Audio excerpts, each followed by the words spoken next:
And we're going to cover the core foundation of what the V-Saga methodology is based on, and it's called Archie. Archie is an acronym, and it starts for accurate thinking, the A.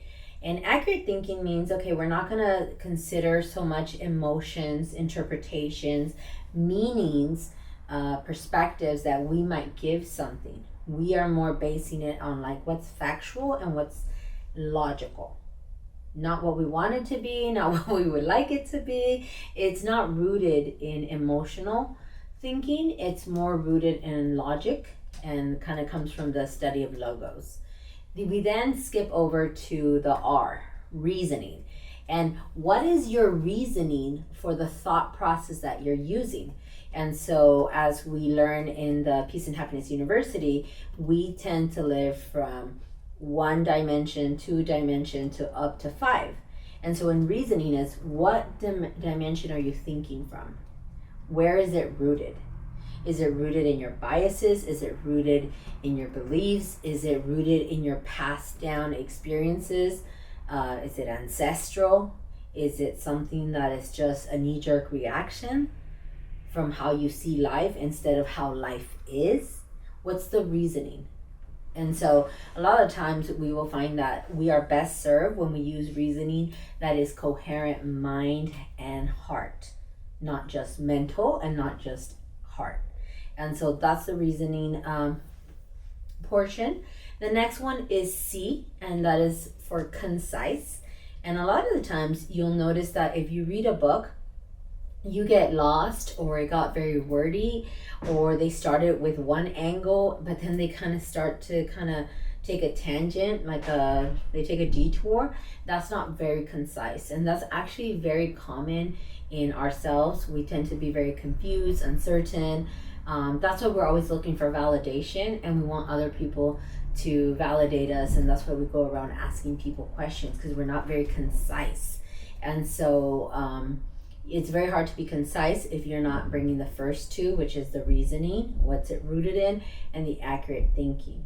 And so concise really allows you to become a wordsmith, and being that life is created by the power of words, concise plays a huge role in you being able to connect first to self. Only when we connect to ourselves can we really have the hopes to connect with others. And that's the thing, most of us have not been taught to connect even with ourselves. And then the next one that we have is the H, and that's holy. And that's not holy like spiritual or religion, it's meaning whole and complete.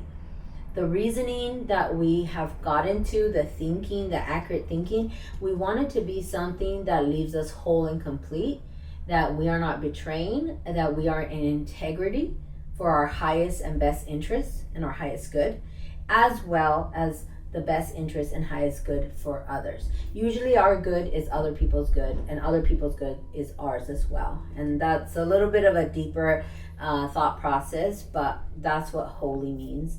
And then the I is infinite intelligence. We don't want to process things from our neurological wiring.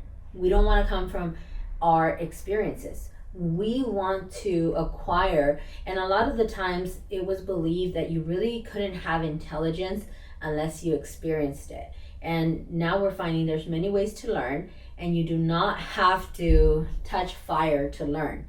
There's many different ways, and that's where we reach out to infinite intelligence.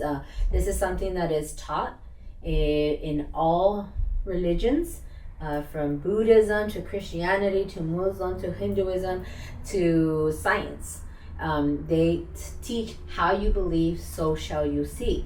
And so this is this infinite intelligence of just kind of really having a deep connection to the pulse of the universe, as they would say, or to spirit. And from there, we have legendary, iconic, epic results. And then the last one is the E for Archie, embodiment. Very rarely will you see people embody, be it, breathe it, walk it, talk it, be the very things that they've learned. That's why the coaching industry is $1 trillion, where it's starting to enter $1 trillion industry, because People have to do this. They've done it for decades and they're still trying to find more answers. They're still feeling stuck. And we're always going to be growing in our lives, and we're always going to be healing. And then we're always going to be repeating kind of like what we call slay, or like really conquering. But at one point, we have to know the pattern for us how to get those results. We need to know the formula. And only then can you really embody. And so we see a lot of people not being able. I've had people that have told me 30-minute conversation granted them more than a whole course that they did for a year. And that only comes because at V-Saga, we like to teach everything from an applied knowledge. We don't want you to have knowledge. We want to teach you not that you need to forgive, but how do you forgive? And why are you being challenged to forgive? And how do you get over those hurdles in those challenges? And so that's Archie. I tell people, make sure you print out your graphic that you have for Archie, place it in different places in your home, in your car, and when you really start to look at people, reflect on what people are saying, what you're saying, you'll start to see, am I accurate? Where's my reasoning coming from? Am I being concise? Is this whole and complete holy? Is this coming from infinite intelligence or my limited experience? And am I embodying it? It's not just enough to know. We must do. I think that was Bruce Lee.